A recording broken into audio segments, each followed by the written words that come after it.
السلام عليكم ورحمة الله وبركاته.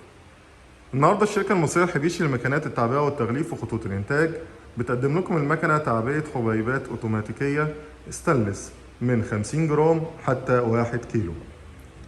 المكنة بتاعتنا طبعا بتتميز بأول حاجة إن هي بتشتغل على كهرباء 220 فولت، ودي كهرباء البيت العادية. والمكنة بتاعتنا ميكانيكا كاملة، يعني ما بتحتاجش نهائيا لأي كمبروسر هواء.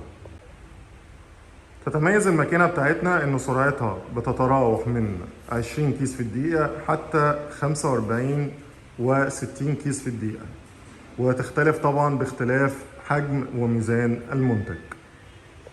الماكينة بتاعتنا تقدر إن هي تعبي كل أنواع البقوليات، تعبي الملح، تعبي السكر، تعبي السميد، تعبي كل ما هو محبب، وبرضه بتعبي معانا السناكس بكل أنواعه وبكل أحجامه.